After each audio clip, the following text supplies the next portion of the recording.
la loi, il faut pratiquer la justice, il faut pratiquer la miséricorde, il faut pratiquer la fidélité. C'est là ce qu'il fallait pratiquer sans négliger les autres choses. Alléluia. Conducteur aveugle qui coulait le moucheron et qui avalait le chameau. Malheur à vous, scribes et pharisiens hypocrites, parce que vous nettoyez le dehors de la coupe et du plat, et qu'au-dedans, ils sont pleins de rapines et d'intempérance. On soigne l'apparence extérieure. On soigne sa présentation. Mais en fait, à l'intérieur de soi, on est pourri. On est quoi? Pourri. Quand on se présente devant les gens, mais en fait, on peut même te donner la communion sans confession. Mais en réalité, à l'intérieur de toi, tu es pourri. J'ai dit comment? Tu es pourri. Tu es une pourriture ambulante. C'est-à-dire, quand tu passes là, c'est une pourriture que tu es.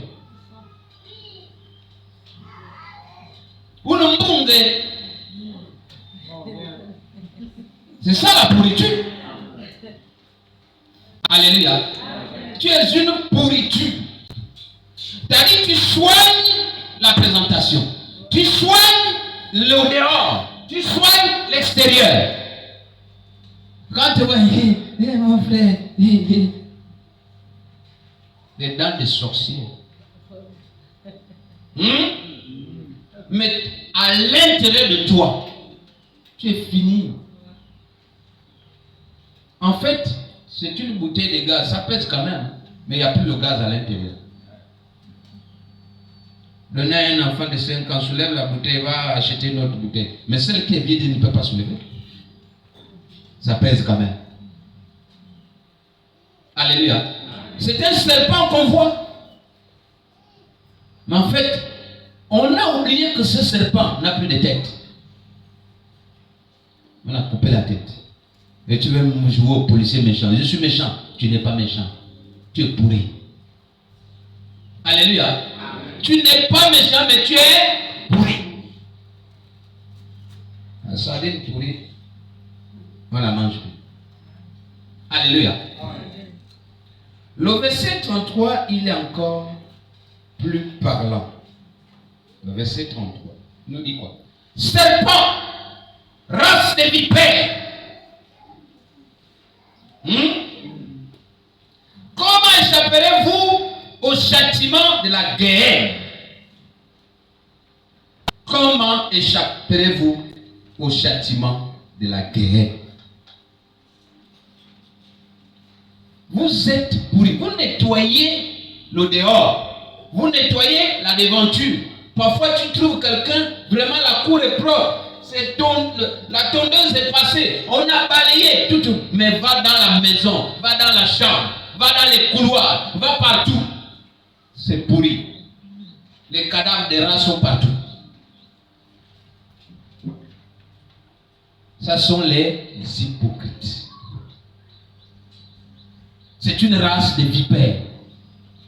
Ils te mangent à gauche et ils te montrent les dents à droite. Et tu as dit, tu penses que c'est ton ami. Mais non, c'est un hypocrite qui soigne juste l'apparence quand tu es là. Mais quand tu n'es pas là, tu tues. Mais j'ai envie de te dire que la vie chrétienne ne s'accommode pas avec un tel comportement. La vie chrétienne ne s'accommode pas avec un tel comportement. Tu es en train de perdre ton temps. Tu perds ton temps ici. Si tu ne peux pas changer, c'est mieux que tu ailles t'asseoir chez toi. Mais tu oublies? Bon, il faut que je parle.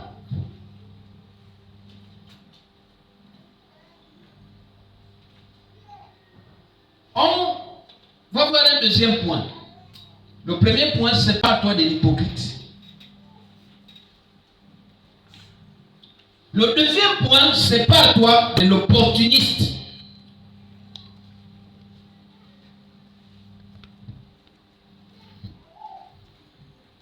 Sépare-toi de l'opportuniste.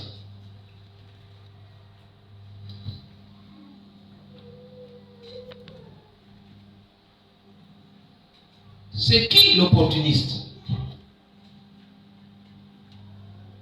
Allons-y. Comment vous-même vous comprenez d'abord ce terme-là, l'opportuniste? C'est quoi être opportuniste? Qui profite des occasions. Profite des occasions. C'est quelqu'un qui profite des occasions. Un opportuniste. C'est quelqu'un qui ne t'appelle que quand il a besoin de quelque chose. Il sait que là, il peut gagner quelque chose. Il t'appelle. Mais dès qu'il a obtenu ce qu'il voulait, en fait, sans regret, il te laisse tomber. Alléluia. On a vu des gens qui juraient par A plus B. Laissez tomber, hein? On ne parle plus.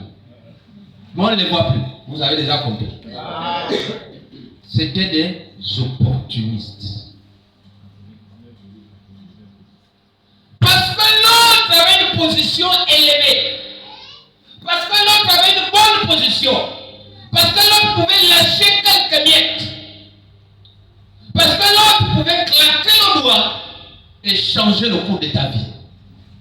Mais à partir du moment où il n'a plus la même position, nous ne sommes plus avec toi. Personne n'a levé un doigt pour dire laissez-moi mon frère.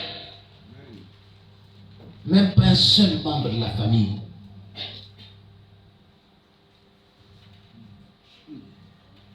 Vouloir. Quand les gens te suivent, tu dis mais je suis. Mais les gens te suivent, ce sont des opportunistes. Jésus a été clair. Il a dit à ses disciples, laissez-le. Ils ne viennent pas parce que je parle bien. Ils ne viennent pas parce que je suis beau. Ils ne viennent pas parce que je suis grand. Ils ne viennent pas parce que je suis le fils de... Non. Ils viennent parce que je leur donne à manger. N'est-ce pas? Et il a dit que la foule là me suit parce que je leur donne du pain. C'est une foule d'opportunistes. Lisons 2 Samuel 15. 2 Samuel 15.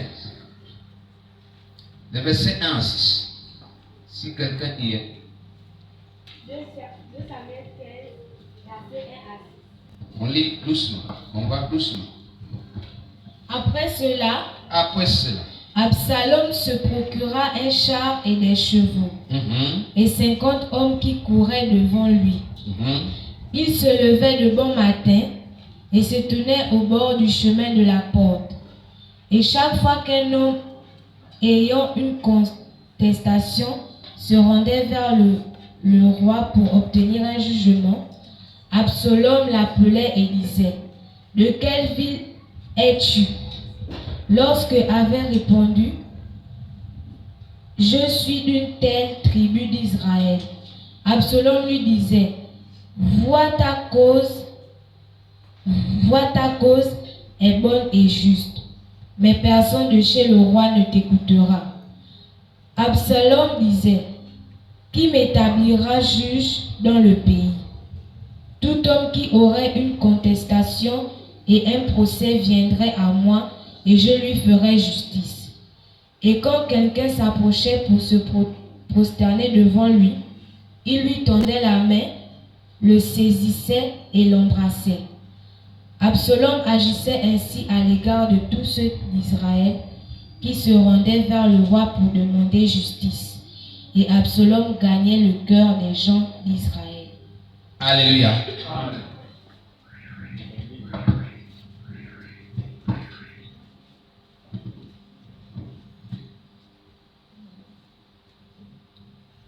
Après cela, Absalom se procura un char et des chevaux et 50 hommes qui couraient devant lui. Quand on dit après cela, ça veut dire qu'il y a eu d'abord quelque chose. C'est qui Absalom? Absalom, c'est le fils de David.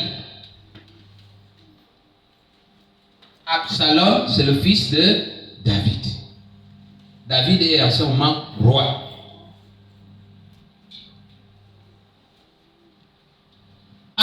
Et David avait plusieurs femmes.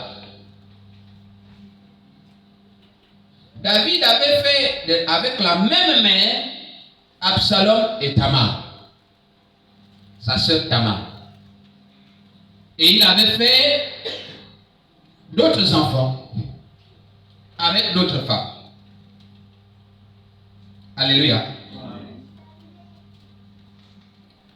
Et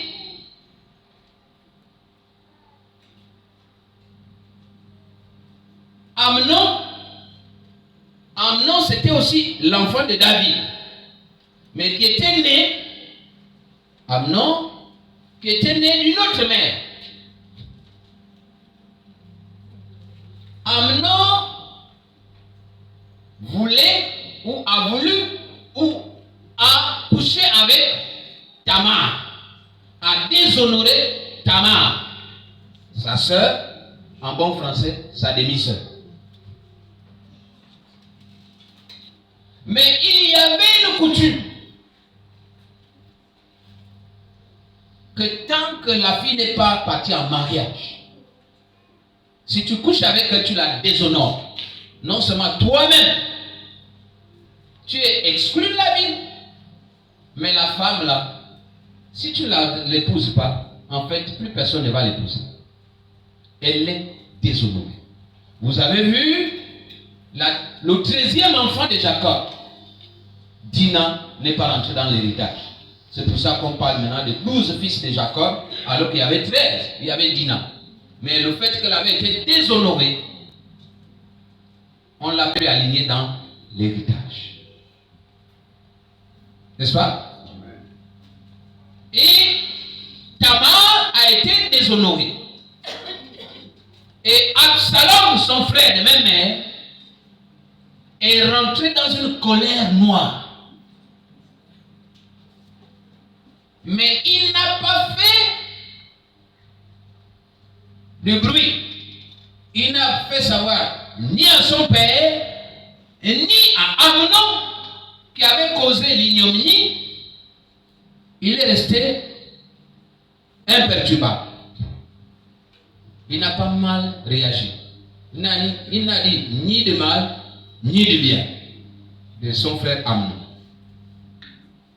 Les années sont passées, 2 ans sont passés.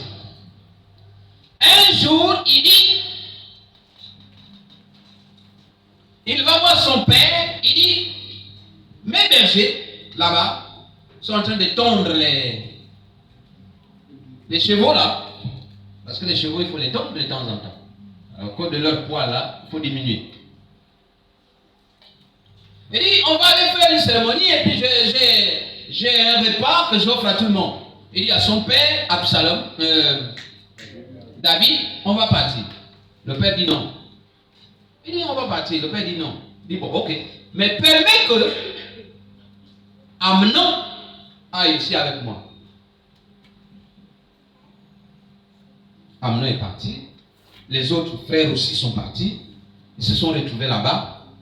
Il a dit à ces travailleurs que quand vous verrez Amnon, tuez-le. C'est moi qui vous le dis, n'hésitez pas. 2 années plus tard, tout le monde avait déjà oublié l'histoire. C'était déjà bien. Mais lui, il a gardé le souvenir de ces choses. On a tué Amnon. La nouvelle est venue. David, tous tes enfants sont morts. Et puis il y a un autre là, celui qui avait même aidé Amnon à faire le complot pour déshonorer Tamar. Il est venu dire à David, non, tous les enfants ne sont pas morts. C'est seulement Amnon qui est mort. Parce que Absalom s'était résolu en lui-même. Depuis le jour où Amnon avait déshonoré Tamar, Absalom s'était résolu de l'éliminer. Même s'il n'avait rien dit, moi je voyais déjà un peu son attitude. David est rentré dans le deuil. Il a pleuré son enfant des années durant. Et il est évident que Absalom ne pouvait pas vivre là. Absalom avait fui à Geshur. Il est allé se cacher là-bas. Il a fait, je crois, aussi 2 ans. Il était caché là. Et puis, le cœur de David est revenu vers son fils Absalom. N'oublions pas que le fils est né. Le cœur de David est revenu vers son fils. Il dit non, c'est tout de même mon fils. Comme on dit chez nous, on a un proverbe qui dit que si tu as été blessé par ton propre couteau, tu ne peux pas le jeter. Tu ne peux pas accuser quelqu'un. C'est ton propre couteau qui t'a blessé. Donc, il souffrait, mais son serviteur voyait que son homme de main, voyait que le type là, son cœur est revenu vers le père, vers le fils. Donc, si j'organise un mouvement pour faire revenir l'enfant, ce serait peut-être bien pour lui. L'enfant qui s'était exilé lui-même. C'est comme ça que le type là, le bras droit de David, va faire revenir Absalom dans le pays. Mais à une condition. David dit, ok, il revient dans le pays. Il reprend son logement, sa maison. À condition qu'il ne voit jamais ma face. Il revient, il ne sera pas inquiété, mais il ne verra pas ma face. Absalom est revenu. Absalom tourne à gauche, tourne à droite. 1 an, 2 ans, il ne voit pas le père. C'est pour la question, mais pourquoi je suis le même revenu? C'est quoi cette affaire? Il va brûler, non, il va brûler le champ du général de David, l'homme de main de David. Il va brûler son champ. Quand le type va là-bas, il va trouver son champ brûlé. Il demande, qui a brûlé ça? C'est Absalom. Il va voir Absalom. Il dit, j'ai brûlé ton champ, c'était pour que tu viennes vers moi. Va dire à mon père. Voilà. Il faut qu'on soit. Il est parti. Il est parti dire à David, voilà ton fils Absalom, voilà comme ça. Ok, très bien. Amen. Absalom est venu se présenter devant le père, il s'est agenouillé, il a demandé pardon. Il a demandé pardon, mais Absalom avait déjà la haine vis-à-vis du père. Il a nourri la haine. Et puis, quand ils se sont séparés, la haine montait toujours. C'est comme ça que Absalom, c'est pour ça qu'on dit, au verset 1er, après cela, voici ce qui arriva.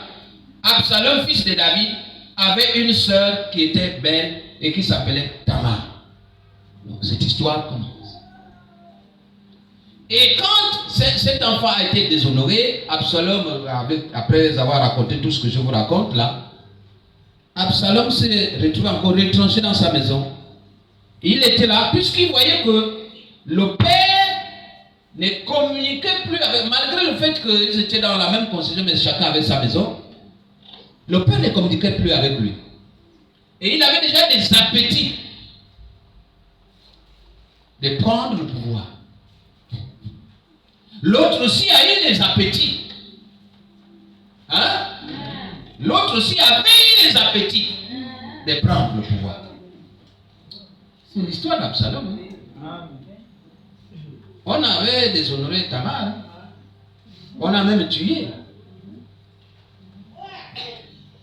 Alors c'est comme ça que chaque matin, Absalom se levait devant sa maison. Il voyait les gens passer. Et il dit, toi tu vas où? Oh, je vais aller voir le roi. Tu es de quelle tribu, de quel village, de quel village? Tu vas aller voir le roi. Pitié de toi. Tu vas trouver quelle solution là-bas chez le roi? Il dit, si moi un jour je suis roi, tous vos petits problèmes là, je vais les régler. C'est rien du tout ça. Et là, il commence à dire, Absalom, c'est 10 sur 10. C'est quelqu'un. N'est-ce pas? Amen. Et puis lui, il passe. Et toi, tu vas où ce matin là? Oh, je m'en vais voir le roi. Quel est le problème? Oh, qui va même te recevoir là-bas? Là-bas, quand tu arrives là-bas, ils sont comme ça. Personne ne te regarde. Ils n'ont pas ton temps. Mais si moi, je suis roi un jour, mais ça, c'est des petites questions. En 2 4 6 on a réglé. Et toutes vos familles seront bien traitées, tout ça. Il a fait ça. Donc, qu'est-ce que Absalom était en train de faire? Il était en train de creuser des opportunités, d'amener les gens vers lui, juste pour son propre bonheur. En fait, il était en train d'utiliser les gens pour prendre la royauté et puis les lâcher plus tard. Il n'a pas besoin d'eux. Vous comprenez, non? C'est le même scénario qui se passe même dans les syndicats. Je suis responsable d'un syndicat. J'ai envie d'aller aussi à la soupe. Hein? Oui, non. J'ai réuni les gens, on va faire un petit communiqué. Nous là, si vous ne nous regardez pas, nous là, moi avec mon équipe là, ça va chauffer. Bon, bien. Ça a même commencé là. La rentrée scolaire là, nous, et si on n'a pas revu les papiers là, ça commence à chauffer. Mais il pense qu'Olingema va être comme les autres. C'est-à-dire il va les écouter, leur donner d'abord l'argent. C'est ça le problème de ces pays. Ils ont commencé le groupe là. La rentrée là, ils ont dit seulement, mais nous là, c'est pas notre situation. Ils profitent de l'écart qu'il y a entre son père et lui pour prendre le pouvoir. Et il prend les gens, il réunit les gens à son profit. Mais quand il a fini de réunir les gens là, quand il prend le pouvoir, est-ce qu'il les regarde encore? Les amis de mon père ne sont pas mes amis. Débrouillez-vous. Alléluia. Débrouillez-vous. Il vous a châtié avec le fouet. Moi, je vais vous châtier avec des scorpions.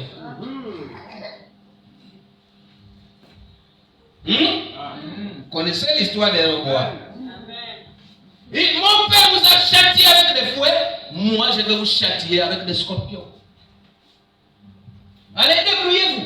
Mais et pourtant, il vous a utilisé pour prendre le pouvoir. Donc, c'était un opportuniste. L'opportuniste, c'est celui qui profite des autres pour assouvir ses besoins, pour obtenir ce qu'il veut. Et quand il a obtenu, il disparaît, il te lâche. Il n'a plus ton temps. Il ne te voit plus. Mais il y en a comme ça dans l'église. Parfois juste pour détruire. Il te dit, oh, je viens. Il dit, je viens. Il dit, maman, pasteur, viens. Il dit, où est le pasteur? Il a perdu la vision. Même ces messages ne sont plus bons. Quand vous l'écoutez là, est-ce que vous sentez qu'il n'y a plus rien, c'est vide? Les autres commencent à dire, ah oui, tu as raison, oui. Ça forme déjà un petit groupe. Il est content. Il a déjà un petit groupe là. Après, parce qu'aux États-Unis, par exemple, on réussit à faire ça. Puisqu'aux États-Unis, le pasteur, c'est une élection. Celui qui doit conduire l'église, c'est une élection qu'on fait. On fait une élection. On demande aux uns aux autres qui votent pour tel. Il y a des candidatures. Mais il y a aussi des critères pour être candidat. Ce n'est pas n'importe qui se met candidat aussi. Il y a des critères. Ceux qui ont fait peut-être l'école de théologie, machin, tout. Et ils se présentent. Mais maintenant, pour que tu gagnes l'élection, tu es obligé de faire quoi? De jouer les Absalom. Lui, là, qui prêche là, Lui là qui gère l'église là, il ne connaît rien. Si moi je suis là un jour, vous allez voir. Comme ça, il commence à tirer. Il commence à tirer. Il commence à tirer. Le jour de l'élection, vous le votez, il passe là. Il n'a plus votre temps. Alléluia. On appelle ça l'opportuniste. Si tu veux tester une telle personne, demande-lui de te rendre service. Tu verras comment il va te balader. Il va te trouver des excuses. Il va dire, c'est-à-dire qu'il y aura trop de c'est-à-dire. En fait, tu n'as pas envie de te rendre service. Il veut seulement profiter de toi. Profiter de ta position. Ça a commencé déjà. Je suis la télé. Je suis les réseaux sociaux. Il y a beaucoup de déclarations. Nous soutenons. Et pourtant, ce sont des opportunistes. Il prend les autres, la même congrégation. Moi, je peux vous utiliser. Après, j'appelle les médias, on vient lire. Quand je suis là, je lis là. Il y a une grande foule derrière nous. On va dire, faites avec lui. Il a du monde. Non? Vous comprenez, non? Faites avec lui, il a du monde. C'est comme ça que les hommes là viennent nous voir. Ils pensent que nous sommes avec eux. Aux arbres. Aux arbres. Nous sommes là où se trouve notre cœur. Nous sommes là où se trouve notre cœur. Et c'est comme ça qu'on utilise là. Ça a commencé dans les réseaux sociaux, dans les mails. Beaucoup de groupes qui sortent déjà. Faisons ceci, faisons cela, faisons des déclarations. Vous avez, il y a même des nouveaux policiers. Amen. Amen. Il y a même des nouveaux policiers. Amen. Vous les avez vus? Ils font des cascades, ils sont des capitaines, des capitaines. Et aussi, ils veulent aller manger. Chacun fait sa déclaration. C'est des opportunistes. Et j'ai honte quand je vois des choses comme ça. Vous savez, personne ne pouvait savoir, personne ne pouvait imaginer qu'un jour, David serait roi. Les autres étaient en ville, les autres faisaient des travaux, ils étaient vus. Lui, il était en brousse là-bas. Mais c'est en brousse là-bas que Dieu l'avait localisé. Quel que soit là où tu es, si tant que ton étoile brille, il y aura des mages qui vont dire attention, on a vu une étoile. Et on va suivre le chemin. Marc Joss a dit une sauce sucrée. On n'indique pas le chemin à la fourmi. La fourmi elle-même connaît l'odeur de la sauce qui est sucrée. Tu n'as pas besoin de lui donner le chemin, de lui montrer le chemin. On n'a pas besoin d'indiquer le chemin d'une étoile. On la voit briller quelque part. Quel que soit le lieu où ça se trouve. Là, il y a une étoile. Alléluia. Dès que tu es localisé, c'est terminé. Plus personne ne peut t'arrêter. Parce que on t'aperçoit, on te voit, on te cherche à la clarté de ta lumière. Parce que ta lumière brille. Et comme tu n'es pas dans l'ombre, tu es dans la lumière, ça veut dire que tu es visible. Alléluia. Amen. Le dernier point que je vais développer avec toi pour boucler, le pessimiste.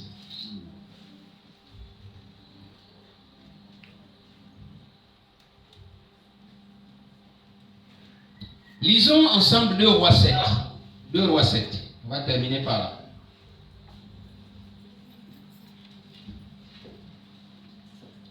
2 Rois 7, c'est ça?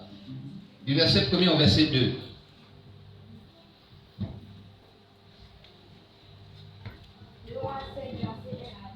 verset 1 à 2, oui.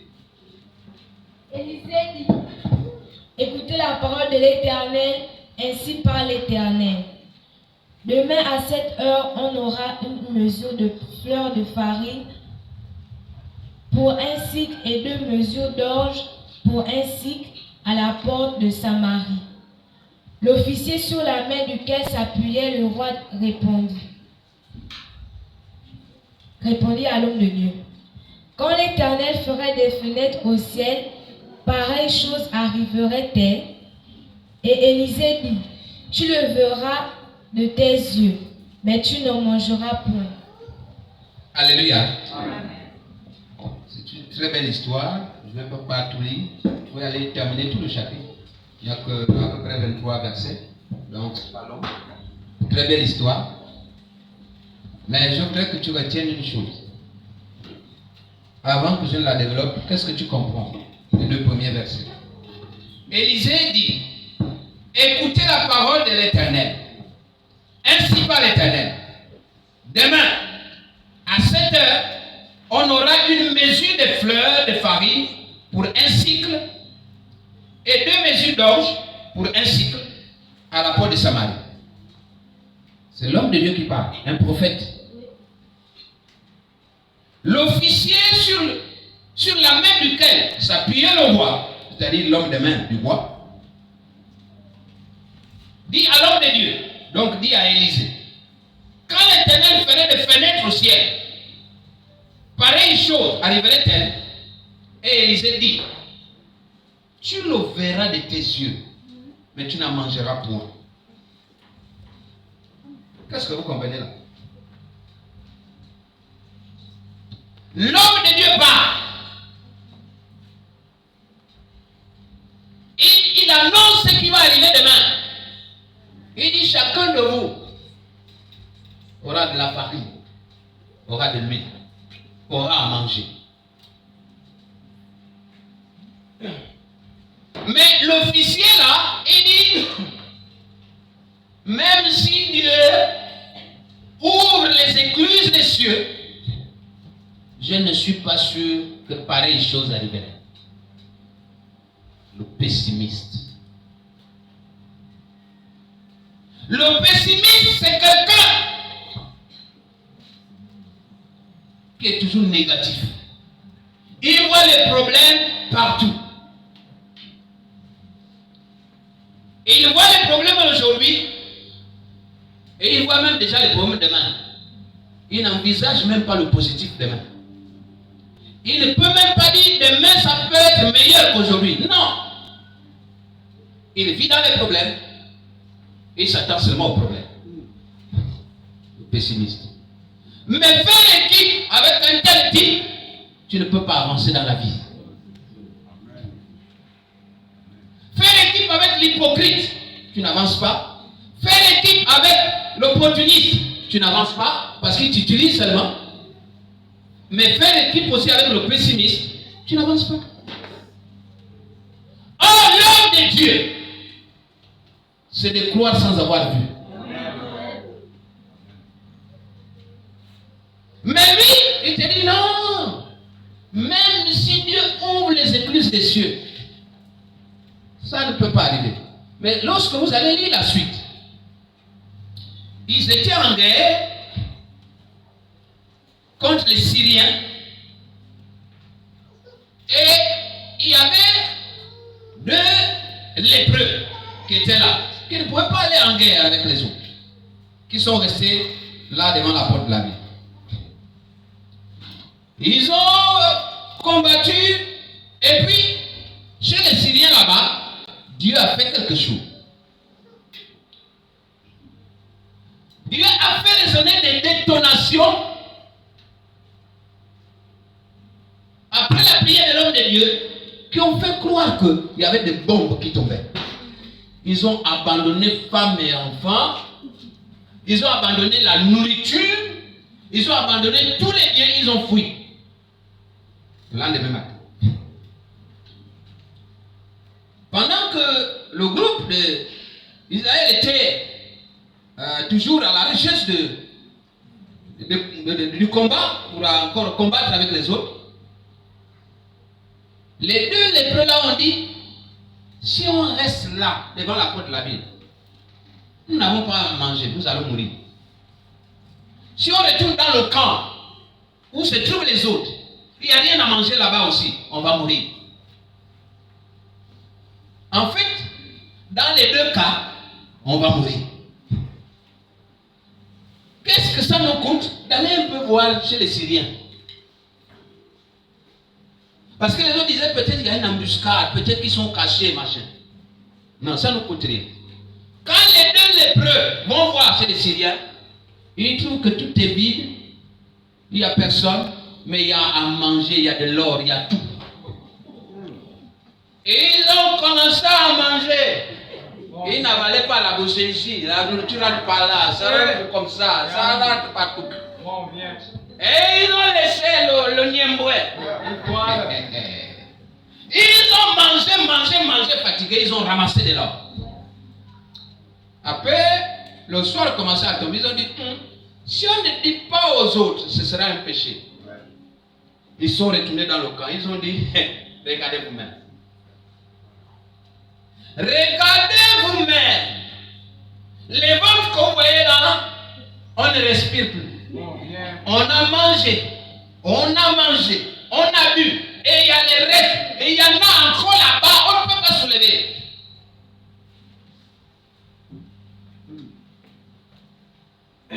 Ils ont dit, élevons-nous, allons-y prendre. Ils se sont tous levés, chacun a une farine, un cycle pour un cycle. Mais quand le peuple s'était levé pour courir pour aller prendre, l'officier du roi, qui avait dit que pareil chose n'allait pas arriver, le portail, on a poussé le portail, il est tombé, on l'a piétiné, on l'a écrasé, il est mort, il n'a pas mangé, mais il a vu les choses arriver. Quand l'homme ne veut pas. Parce qu'il était pessimiste. Et il se moque de l'homme de Dieu, il dit, ah, pareil, et il dit, même si Dieu ouvre les écrits des cieux, je ne suis pas sûr que ça va arriver. L'homme de Dieu lui avait dit, tu verras de tes yeux, mais tu ne mangeras pas. Le verset 2. Tu verras de tes yeux, mais tu ne mangeras. Mais quand le peuple a couru là, allez, chacun de nous doit aller prendre. On court. Ils sont partis au portail, ils ont poussé. Et le type là, l'officier là, le portail l'a englouti, ils ont piétiné, chacun cherche la voie. Chacun cherche à se sauver. Lui, il est mort sous le portail. Il a vu les choses. Il n'a pas eu le temps de manger. Si tu es pessimiste, tu ne verras jamais la gloire de Dieu. Vérité. Oh, la gloire de Dieu, c'est de croire que ce qu'il a dit s'accomplira. Amen. Mais tant que tu es pessimiste, tu ne verras jamais la gloire de Dieu. Alléluia. Bien aimé. La vie chrétienne, la vie en général, ne peut pas s'accommoder avec les hypocrites. Ne peut pas s'accommoder avec les opportunistes. Ne peut pas s'accommoder avec les pessimistes. Amen. Si ces gens-là sont pour toi une occasion de chute, c'est par toi d'eux. Même les portables, séparez-vous d'eux. Parce que c'est une occasion de vous empêcher d'écouter la parole de Dieu. Oh, n'y t'oubliez. Si l'hypocrite, si l'opportuniste, si le pessimiste sont pour toi une occasion de chute, c'est pas toi d'eux. Parce qu'ils ne vont pas t'amener loin. Voici quelqu'un lui dit demain là, à l'heure où je parle, à cette même heure là, tu auras à manger. Il dit, hey, même si Dieu ouvre les écrits des cieux, mais s'il fait les fenêtres au ciel, ce que tu dis là, ça ne concerne que toi-même. L'homme de Dieu, prophète de Dieu, parlant de la part de Dieu, ayant une voix autorisée, il a dit, tu le verras de tes propres yeux, mais tu ne mangeras pas. Et Dieu a provoqué une situation pour qu'il meure. Il a d'abord vu, par Parce qu'il a vu dans les mains des lépreux, il a vu que c'était vrai. Et il a vu les premiers qui sont partis prendre. Lui aussi, quand il a voulu courir, les autres avaient poussé avec force. Le portail s'est arraché. C'est tombé sur lui. On a marché. Lisez l'histoire jusqu'à la fin.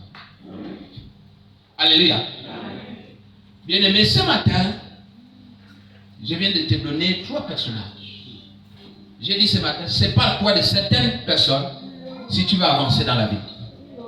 Tu n'avanceras jamais avec quelqu'un qui ne voit que des problèmes partout.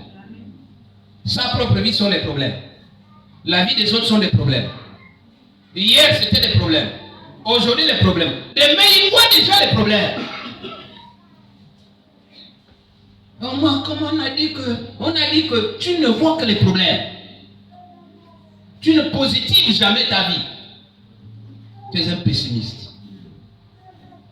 Et il y en a qui ne profitent que des autres. Tu es un opportuniste. Parce que tant que tu ne t'es pas accroché sur quelqu'un, tu ne t'es pas appuyé sur quelqu'un, tu n'es rien. Mais tu ignores que la seule personne sur qui il faut t'appuyer, la seule personne sur qui il faut vraiment te planter, c'est le rocher des siècles.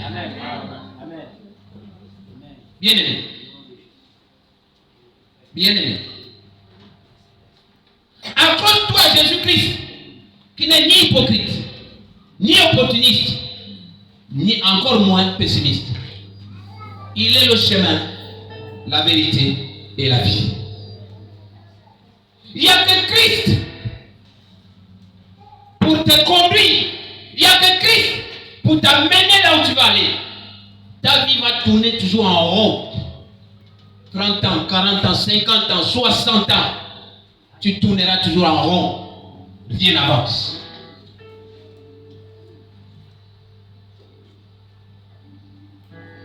Bien-aimé. Il y a des témoignages qu'il ne faut pas faire. Parfois, peut-être qu'on a l'impression qu'on veut exposer certaines personnes. Ou peut-être qu'on veut détruire certaines personnes. Non, il y a des témoignages qu'on a du mal à faire. Mais qui parlent beaucoup. Tu ne peux pas passer toute une éternité rien qu'à voir les problèmes. Il faut qu'à un moment donné, on sorte que tu es avec Christ. Je vais parler de quelqu'un. Depuis que j'ai commencé le message, j'évite. Mais le nom revient toujours. Je vais parler de quelqu'un qui est venu un bon matin me voir. Qui a d'abord vu mes enfants. Il dit, est-ce que je peux voir l'homme de Dieu?